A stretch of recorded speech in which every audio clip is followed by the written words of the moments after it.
Jadi di antara mukjizat Quran itu kamalul bayinah. Kalau memberi penjelasan itu sempurna. Sehingga ulama mengatakan imanul muqallid, imannya orang-orang yang asal ikut kiai, asal ikut guru, asal ikut buku, itu mukhtalaf alaih. Bahkan saya sendiri cenderung mengatakan iman itu tidak diterima.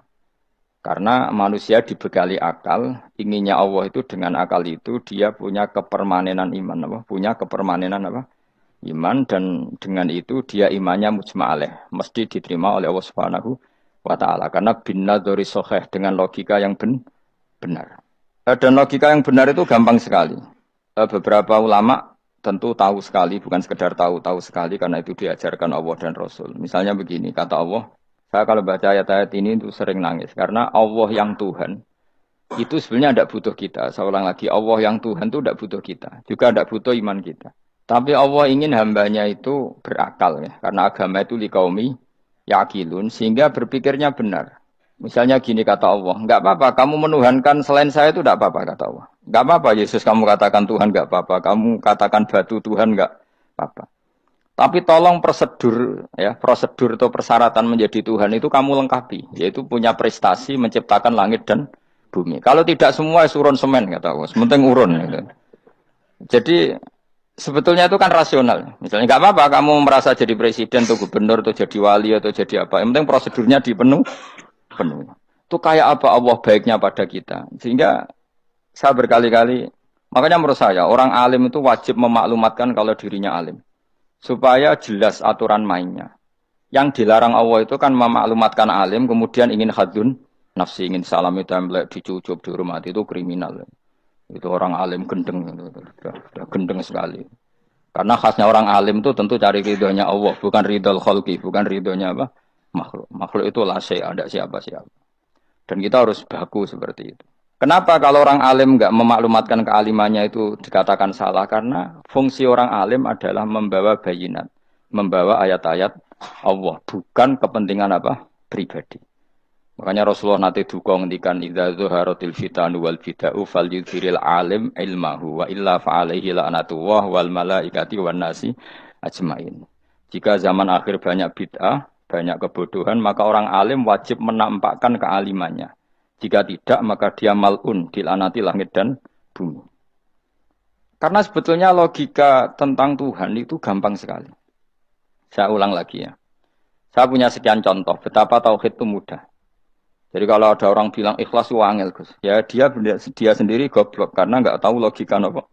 Ikhlas itu justru gampang.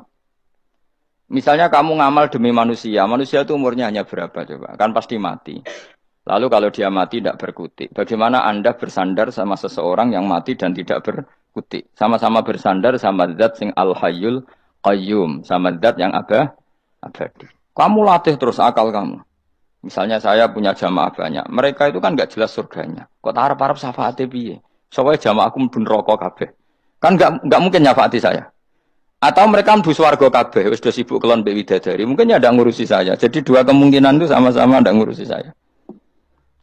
Mlebu neraka ya rasa nyafaati, kan mlebu swarga. Do sibuk napa? Ngeloni widadari karena trauma di bocah elek, melarat macam-macam. Sehingga kiainya saja wis ora takok Gus Banang ndi wis ora takok. Seribet deh, no. Nah, tentu saya juga sibuk sowan pangeran sudah itu makom saya sudah sibuk sowan pangeran. Kowe pesta seks sing kula sowan pangeran. Wa swargame ayate pokoke inna ansa'na gunna napa? Insa'a faja'alna gunna. Abkaro bar kelon dadi perawan neh berarti keloni seribet. Kula insyaallah melok daftar sing fa amma in kana minal muqarrabin farauhu Warehan. Jadi surganya muqarrabin itu enggak ada sifatnya. Di situ enggak dibakas bidadari, makan-makan enggak, tapi farauhu warehan. Satu surga yang sifatnya rohani. Karena enggak bisa disifati. Tapi saya daftar di situ ya hanya beberapa jam. Baru itu gabung kon. Sawangane kok karo rasane wong ayu juga keberatan. Ya tapi saya tentu punya dua kelas, supaya punya kartu premium dan ekonomi. Saya ndak tertarik lah daftar yang premium dok nanti repot apa. Saya itu sering nangis kalau baca ayat seperti ini. Bagaimana Allah yang Tuhan kemudian ndak butuh apa-apa, tapi Allah saking baiknya itu membuat tatanan logika kita. Saya tidak akan bosan-bosan sampai sowan Allah. Bahkan andaikan saya masuk surga dengan faham ini, saya milih faham ini. Karena faham ini itu menguntungkan agama. Li'ilai kalimah dillah. Sementara masuk surga itu hadun nafsi. Banyak ulama yang mengatakan, kenapa Anda tidak ingin mati? Padahal Anda mati masuk surga. Katanya, saya takut kehilangan momen sujud. Karena sujud adalah hak Allah. Sementara surga itu hakun nafsi. Keinginan saya. Tentu saya mendahulukan hak Allah ala hakin nafsi. Itu makam-makam yang... Dan itu nggak bisa... Kamu copy paste, orang yang pada kelasnya akan merasakan seperti itu. Dan kamu tidak perlu minat, malah paham. Jadi sudah, dengar saja, apa? Dengar saja. Begini misalnya, saya berkali-kali bilang, kenapa ulama dulu, saya ini kan di Sarang juga ngajar tauhid. Dulu saya ngajar kubrul yakiniyat. Di beberapa madrasah, termasuk di Sidogiri saya juga ngajar tauhid. Di sini saya ngajar tafsir, tapi yang saya titikkan juga tauhid.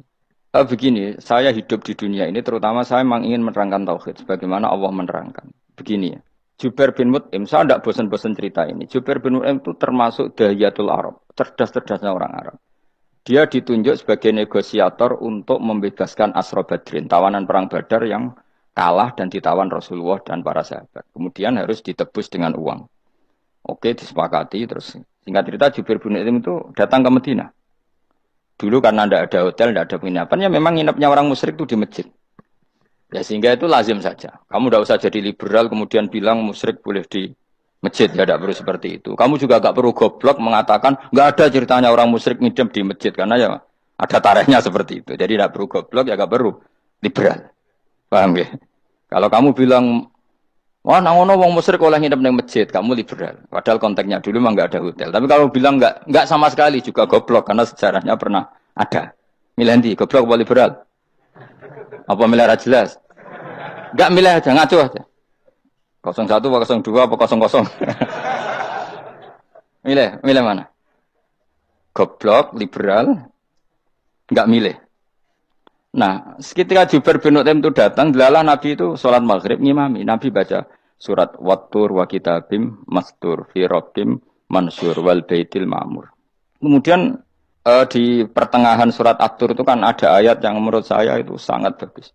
Sehingga di kamar saya, di rumah saya itu tak figur ayat itu. Bahwa kita harus dilatih berpikir. Kata Allah memulai argumentasinya. Am khuliqu min ghairi syai'in. Apakah kejadian alam raya ini seisinya tentu diciptakan tanpa sebab. Misalnya begini, alam raya ini kata orang nihilisme atau komunis atau orang-orang paham nihilisme. Itu kan dimulai dari ketiadaan. Logika ini kan goblok sekali. Berarti kalau alam ini kadung wujud, kamu kan tahu kan langit bumi sekarang kan wujud. Ya, langit bumi sekarang kan jelas wujud. Berarti logikanya adalah al-adamu yakhluqu makhlukon. Sesuatu yang enggak ada menciptakan sesuatu yang itu kan aneh. Di mana-mana al-adam ketiadaan itu tidak mungkin yakhluqu syai'an atau yu'athiru syai'an. Di mana-mana ketiadaan itu tidak mungkin mengefeki sesuatu yang ada. Wong kamu sebut tidak ada itu berarti tidak mungkin bisa berbuat apa-apa. Karena namanya tidak ada. Sekarang alam raya ini dimulai dari ketiadaan. Terus kamu simpulkan sesuatu yang enggak ada menciptakan yang ada. Itu gendeng apa enggak? Wih, gendeng sarap itu. Orang usah dipatahin wong gendeng. Sebarno yang mau mati dewi. Jadi makanya Quran menanyakan mereka, am khuliqu min ghairi syai'in. Apa alam yang kadung wujud ini kemudian disebabkan oleh sesuatu yang tidak ada? Lalu kalau sesuatu yang ada pasti diwujudkan oleh yang ada. Nah, karena yang ada ini pencipta harus berstatus super. Nah, super ini oleh ulama disebut wajibil wujud. Maka Allah bersifat super, wujud yang paling prima, yang kausa prima. Karena pencipta tentu kelasnya harus di atas yang diciptakan. Makanya disebut ulama dulu nyebut Allah itu apa? Wajibil wujud. Karena pencipta tentu lebih dahulu, maka harus disifati awal atau qadim, apa? Awal atau qadim. Kayak apa Allah mendidik kita? Am khuliqu min ghairi syai'in. Terus Allah bilang gini. Ya enggak apa-apa, yang menciptakan enggak saya, enggak apa-apa kata Allah. Tapi amhumul khaliqun, kamu saja yang menciptakan, enggak apa-apa. Tapi syaratnya kalian juga harus merasa pernah ikut menciptakan langit bumi. Am khalaqus samawati wal ardh. Jadi, enggak apa-apa kamu merasa Tuhan, enggak apa-apa. Yang penting kamu merasa ikut nembok langit, ikut ngecor apa? Langit. Ya pokoknya ikut bikin. Terus kata Allah, bala yukinun, kamu tak suruh merasa menciptakan langit bumi, kamu juga enggak merasa iya, memang ya mereka merasa enggak kan? Akhirnya Jubair bin Mut'im saking enggak kuatnya. Am khalaqus samawati wal ardh balla yuqinun amin dahum khuzun. Sama Allah dibombardir seperti itu. Dia datangi Rasulullah, ya Muhammad, logika itu tidak meninggalkan akal saya. Matarok tali akli nasian. Akal saya habis Muhammad. Saya iman saja. Saya tidak cukup punya logika untuk melawan argumentasi ayat yang kamu baca. Saya iman saja. Terus iman. Makanya kalau ada logika nihilisme bahwa sebelum alam ini adalah ketiadaan, lalu pertanyaannya bagaimana mungkin ketiadaan menciptakan yang ada? Di mana-mana ketiadaan itu la yu'atsiru syai'an wa la yakhluqu syai'an. Jenenge wae tiada. Tiada itu ya enggak ada fungsinya, ya enggak ada efeknya, enggak ada prestasinya. Ya pokoknya namanya enggak ada ya enggak ada. Nah, ini penting saya utarakan. Terus di sini Allah mengulang lagi, enggak apa-apa yang lainnya kamu katakan Tuhan jadi mitra saya enggak apa-apa. Tapi tolong kata Allah, aruni madza khalaqu minal ardi, tunjukkan ke kami prestasi dia ikut bikin bumi. Kita tahu misalnya Yesus, Isa lahir di bumi. Bumi sama Yesus dulu mana? Dulu bumi, dia lahirnya di bumi. Lalu dia melata di bumi, jalan-jalan. Kemudian dia mengatakan ini bumi Tuhannya saya. Jadi bumi kok enak, dhisik aku je. Tua aku je, bodoh-bodoh pangeran aku dong. Lebih apa? Tua. Jadi Allah itu gampang sekali. Nah sekarang orang iman itu kuat semua. Makanya ndak wali-wali. Imane mbek Allah taklid, njaluke aneh-aneh, njuk bojo ayu, sugih, jabatan. Bela Allah secara hujah aja enggak pernah, sudah minta. Makanya kita ini hidup di zaman yang saraf massal. Lho kula nu njaluk pangeran akeh-akeh kuwi isin, coba kamu bela Tuhan tuh pernah bela apa? Bela Tuhan tuh gampang dengan argumentasi al-hujjah yang supaya agama ini tamkin fil ard, benar-benar mapan dalam logika. Yaitu tadi di mana-mana yang namanya sebab itu amrun wujudiyun, di mana-mana sebab itu sesuatunya harus wujud. Paling tidak kita sudah menolak nihilisme. Apa? Nah, nihilisme. Lah wujud karena wujud awal harus berstatus prima. Lah prima itu dalam bahasa ulama disebut wajibil wujud. Makanya ulama dulu ngelatih kita itu pertama Allah itu siapa? Zat sing wajibil wujud. Itu satu filosofi yang luar biasa. Nah, kemudian setelah itu ada setan-setan kecil yang nganggur, yang iseng. Nah itu nggak usah kamu perhatikan. Tinggal delok TV, ngopi, terus tinggal nyate kelata. Enggak saya tamak, pingsan deh. Syukur-syukur stres deh. Dugaan saya, setan saya gue pingsan, kurang gizi. Karena memang setelah itu setan goda gini. Lalu sebelum Allah jangan-jangan ada wujud yang lain. Lalu Allah sendiri awal mulanya gimana? Kata Nabi, jika ada pertanyaan seperti itu kamu harus berhenti. Tinggal delok TV atau tinggal delok dangdutan. Ya kalau kepeksa apa-apa, kelasem ae. Saya tidak menghalalkan tapi kan sudah kamu lakukan. Karena itu lebih baik ketimbang pertanyaan filsafat. Banyak orang yang dulu sholat ketika sekolah filsafat tidak sholat. Alasannya sampai menemukan jati diri itu Tuhan. Dan itu bahaya sekali karena Nabi berkali-kali bilang kamu jangan mikir tentang Allah pasti rusak. Orang kok mungkin rusak dari Nabi pasti rusak. Nah cara menghentikan gimana? Karena setan ini makhluk, akal-akalannya gampang. Tadi tak warai, saya sebagai ulama atau sebagai manusia atau sebagai orang awam atau sebagai siapa saja, kadang ada pertanyaan seperti itu. Tak tinggal anggeling darmo, kan pusing setan, kan ngenteni. Weh, ngenteni bar lo anggeling darmo. Bariku aku lesu mangan mie, bar mangan mie waret turu, kan dia ngenteni terus. Mau bikin was-was lagi, ternyata saya sibuk kan nggak bisa masuk deh. Bangun tidur aku selali pertanyaan tadi, dinteni. Nah, dia masuk lagi aku sibuk ngajak anak jalan-jalan. Jadi saya kalau jalan-jalan di pasar itu enteni tan santai wae. Itu memang resep dari Rasulullah. Jangan sampai orang terjebak filsafat yang sampai menanyakan eksistensi Tuhan. Dan dia tidak mau iman, tidak mau sholat, tidak mau puasa sampai menemukan Tuhan itu siapa. Itu jelas minas syaitonir rajim, itu perilaku setan. Makanya Rasulullah setiap ditanya sahabat gitu itu Nabi guyu-guyu. Dan guyunya Nabi itu kata Nabi, baguslah kalau kamu takut Tuhan kalah kata Nabi. Nabi gojok gitu. Maka ada ulama yang punya seni berargumentasi, yaitu Imam Ghazali. Jika setan tanya kamu, lalu sebelum Allah jangan-jangan ada wujud yang sebelum Allah. Kata Imam Ghazali, ya itu saja yang Tuhan. Yang Allah ini enggak jadi Tuhan. Ya berarti wujud sebelum Allah itu yang benar-benar Allah. Kalau kamu bayangkan lagi, jangan-jangan sebelum itu ada wujud lagi. Ya itu saja yang benar-benar Allah. Sehingga tetap Allah itu menang terus. Paham ya? Yang jelas jangan sampai didahului Adam, karena kalau didahului Adam lebih ngeri lagi, karena sesuatu yang enggak ada menciptakan yang ada itu lebih buruk lagi menurut akal. Menurut apa akal? Daripada kamu enggak salim Imam Ghazali, tinggal saja ndelok tadi ndelok sinetron. Itu yang lucu-lucu aja. Tidak sing lucu-lucu. Ndelok apa mencari Tuhan, pokoknya sing aneh-aneh, sing goblok-goblok, sing lucu-lucu, sing perane wong apa?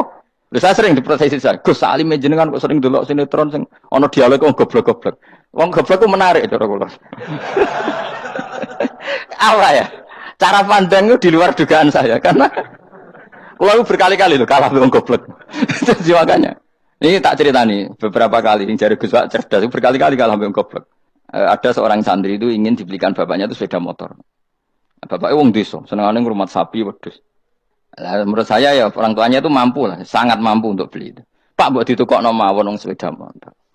Kata bapaknya, "Anakku nu job mondok tak goblok, Gus. Wong jaluk kok sepeda motor, jaluk mobil ora ya goblok. Lah kok goblok, Pak? Jenenge donya iku Gus, sing lahirno donya kok sapi ku ndek anak, wedhus ndek anak jenenge donya. Di mana-mana jenenge donya sing lahirno donya. Iki donya kok mangan donya. Mergo motor iku kan tuku bensin, mobil. Iku cara dekne iku goblok Gus. Batin berarti kabeh kiai goblok perkarane tuku donya sing ngentekno donya. Cara dekne donya iku sing lahirno donya. Batin kok pinter iki batin. Untungnya saya ini ulama ya, ahli tafsir ya malu. Sebenarnya kalah itu ya malu. Tapi saya sebagai orang objektif fair, itu teori benar apa? Jadi donya iku ya sing lahirno donya. Donya kok mangan donya iku goblok. Untungnya dia dengan saya itu jaraknya 5 kilo 7 kilo karena 7 kilo. Lala dia diterkon sepeda motor, aku tetap mau kalah. Pak, nanti jalan kaki saja. Karena kalau pakai motor ini kegoblokan kata saya. Terus mendingan nih, loh Gus mau kalah tadi.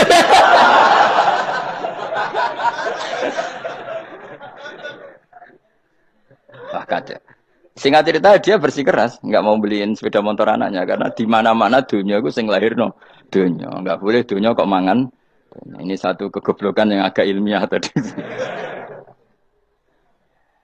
Nah Imam Asy'ari juga ngalami hal yang sama. Imam Asy'ari itu punya kita kalau ahli sunnah kan 2 partai ya. Ya dalam ahli sunnah itu hanya ada 2 partai juga. Kalau nggak Asy'ari ya Maturidi. Ya, dan sama-sama alim. Ya kalau terpaut ya paling 5%, 7% ya. Kealimannya Asy'ari dan Maturidi. Imam Asy'ari itu bikin logika yang jelimet seperti saya sekarang ini, logikanya yang jelimet tapi permanen. Jadi yang saya ajarkan tadi itu logika yang jelimet tapi apa? Permanen. Karena tadi alam raya ini kadung wujud. Kalau kadung wujud pasti pewujudnya yang menciptakan wujud pasti adalah kewujudan. Karena al-adam la yu'atsiru syai'an. Di mana-mana kenihilan tidak yu'atsiru syai'an. Ya sepakat ya, gampang kan? Tentu wujud ini prima disebut wajibil wujud. Lalu Imam Asy'ari itu bersikeras. Kalau imanul muqallid itu tidak diterima. Terus banyak yang keberatan ulama, tapi Nabi nyatanya yaktafi bi imanil a'rab al-khalina anin nadzur. Nabi nyatanya mencukupkan imannya orang-orang Bedui yang mereka itu kayaknya tidak bisa mikir. Ya, Nabi yaktafi bi imanil a'rab itu wong desa al-khalina anin nadzur yang mereka itu tidak bisa apa? Berpikir. Singkat cerita Imam Asy'ari survei. Coba ayo kita tanya orang-orang kampung. Ternyata kegoblokan orang kampung itu ya ilmiah, masyhur itu. Imam Asy'ari saja harus belajar dari wong awam, wong goblok-goblok. Kita kok ingin ya Badawi bima arafta rabbak. Kowe kok iman be Allah iku bima arafta rabbak. Lalu kamu tahu Tuhan kamu atas nama apa? Dengan logika apa? Jawabnya enak. Al-ba'ratu tadullu 'alal ba'ir wa atharul aqdam yadullu 'alal masir. Angger ana tletong ya ana ontane. Angger ana bekas delamaane wong ya ana sing bar liwat. Jadi misalnya ada bekas teracak anjing, berarti anjing habis liwat. Ada bekas apa ular ya berarti ular harus liwat. Ada bekas teracak manusia ya berarti manusia habis liwat. La wa hadzal alam atharun min athari qudratillah. Alam iki bekas, mesti ana sing gawe. Jadi Mas Ari pinter juga, mesti logikane gak jelimet tapi agar ana tletong ana sapine. Ana teracake wong berarti ana sing bar liwat. Dene ngomong gampang wa atharul aqdam ya dulu alal masir. Nah, terus Imam Asy'ari habis itu ngendikan, ya sudahlah dengan logika apa saja. Meskipun karena zori hadal Arabi sebagaimana cara berpikir Bedui ini, sementing ada nazar. Apa ada nazar. Ya nazar apa saja. Misalnya orang ahli matematika mungkin bilang angka dimulai dari 1. 0 itu akal-akalane Khawarizm. Mergo ini kebingungan nulis 10. Tapi tetap angka itu dimulai dari 1. Kalau misalnya 1 untuk mecah kesulitan ya harus dimulai 0,1. Tidak bisa 0 tok. Jadi 0 dulu itu untuk mematahkan kalau jumlah itu tidak sampai 1. Tapi faktanya jumlah itu kan pasti 1 karena dimulai dari wajibil wujud. Khawarizm itu ya pinter matematika. Saya juga punya ilmu hisamnya Khawarizm. Itu kan dia karena kebingungan angka pecah. Misalnya 1 tidak sampai 2. Mau tidak mau harus ditulis 1,5 misalnya. Paham ya? Nah, lalu kalau sebelum 1, tetap dia harus 0,5. Lalu hakikat 0,5 itu kan bagian dari wujud apa bagian dari Adam? Tetap bagian dari wujud. Jadi 0,5 itu kan khayal kuliah. Tak warai ya. Mungkin saya ada ahli matematika ala wong kampus, tapi saya tahu Kang, ala Islam itu lebih gampang. Misalnya gini, sesuatu itu kadang kamu putuskan itu satuannya 1. Tentu ketika separuh kamu katakan baru separuh. Tapi sebetulnya ketika satuan itu kamu katakan 10, yang separuh itu sudah 5. Itu kan terserah sing bagi, no? Terserah sing bagi. Ya dong. Misalnya 1 juta, 5 nya artinya apa coba? 500.000 kan. Sekarang kalau 100.000, 5nya jadi berapa? 50. Kalau 1,5 jadi. Nah itu kan terserah satuannya apa?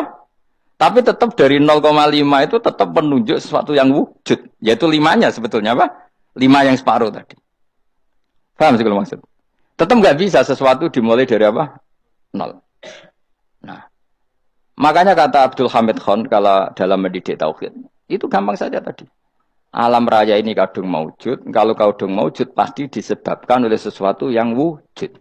Karena wujud pencipta harus berstatus prima. Lah prima ini atau premium ini kita sifati wajibil wujud. Atau kamu katakan apalah kausa prima atau musabibul asbab. Nah kelirunya kita dalam berislam itu, kritiknya para ulama, kita ini nyebut Allah dulu baru menceritakan status Allah. Kalau zaman Nabi itu dibalik. Status wajibil wujud itu kita terangkan dulu, baru yang oleh Islam itu namanya Allah. Paham ya? Kan beda, misalnya gini logikanya gini, kamu ketemu orang ateis, saya ulang lagi, kamu ketemu orang ateis, terus kamu ditanya, lalu alam ini yang menciptakan siapa? Allah Jalla Jalaluh. Mesti kan tanya, man huwa Allah itu siapa? Kalau dulu Islam mengajarkan enggak gitu. Surat pertama turun apa coba? Iqra. Iqra itu enggak nyebut kata Allah. Iqra bismi rabbika. Rabbika itu siapa? Alladzi khalaq. Sebutlah nama Tuhan. Yang berhak menyandang Tuhan adalah zat yang pencipta. Itu tidak ada kata Allah. Di surat Mudatsir, surat kedua. Ya ayyuhal mudatsir kum fa'anzir wa rabbaka fakabbir. Bukan Allah fakabbir, wa rabbaka fakabbir. Sehingga cara berpikir gini dibalik. Sebutlah Tuhan kamu. Tuhan itu siapa? Yang berstatus Tuhan adalah zat yang berstatus pencipta. Nah, lalu pencipta ini oleh Islam dinamai Allah. Kalau orang ateis kamu langsung bilang Allah, man huwa Allah. Berarti pertanyaannya Allah itu siapa? Lalu kamu jelaskan Allah adalah pencipta. Allah adalah wajibil wujud. Tentu lebih gampang kamu terangkan. Makanya Al-Quran menerangkan amuhuliku min ghairi syai'in. Maknanya saya di sini maknanya ya Allah. Apa? Allah. Apakah mereka diciptakan tanpa pencipta? Tentu setelah Islam tahu itu namanya siapa? Allah. Paham ya? Kalau balen malih. Jadi sebetulnya Quran itu ngajari kita itu ilmu mantek yang luar biasa. Misalnya ya Yuhanna su'budu siapa? Rabbakumul ladzi khalaqakum walladzina min qablikum. Sembahlah Tuhan. Tuhan itu siapa? Pencipta kamu dan pencipta orang-orang sebelum kamu. Lalu Tuhan ini oleh Islam dinamai. Tapi kalau langsung kamu bilang ke orang ateis atau orang Uni Soviet, Allah itu Tuhan. Allah itu siapa? Sebab itu di beberapa ayat dijelaskan dulu status Allah. Sifatnya Allah, keakhasan Tuhan. Yang dikatakan Tuhan adalah zat pencipta. Kalau tidak pencipta berarti tidak Tuhan. Sekarang Yesus pencipta bumi apa enggak? Enggak, karena dia lahir sudah di bumi. Begitu juga Fir'aun. Fir'aun itu kalah telak sama Nabi Musa gara-gara logika ini. Ketika Nabi Musa ditanya Fir'aun, "Wa ma Rabbul Alamin?" Lalu Tuhan itu siapa? Kata Musa, Rabbus samawati wal ardi, yang menuhani langit dan bumi. Jadi Fir'aun, enggak, ma'alim tulakum min ilahin wairi. Saya jalan-jalan kemana-mana yang dikatakan Tuhan oleh masyarakat saya. Nah, kurang ajar Fir'aun. Terus kata Musa, ya Tuhanku yang di langit. Terus manggil Haman Mesir. Ya Haman ibn Ili sorhalla ali abluhul asbab samawati fa'attoli ila ilahi. Musa, Haman, bikinan saya piramida yang tinggi. Aku akan lihat Tuhannya Musa. Ada enggak di sana? Padahal misalnya munggah tenan yang pangeran ra iso didelok kan repot Nabi Musa. Wah, parah ya, nggak piramida nginceng pangeran teprak itu kan. Akhirnya Musa pakai logika. Ya sudah gini saja, Rabbukum wa Rabbu abaikumul awwalin, yang menuhani nenek moyang kamu yang dulu-dulu. Mau itu langsung fabuhita Fir'aun. Fir'aun tuh kaget sekaget-kagetnya. Dan para penggawa Fir'aun sadar. Wah, kalau Fir'aun yang Tuhan, babanya tanpa Tuhan. Kan Tuhannya balita kan gitu kira-kira. Tuhannya balita. Tuhannya barulah. Itu kan jadi logika yang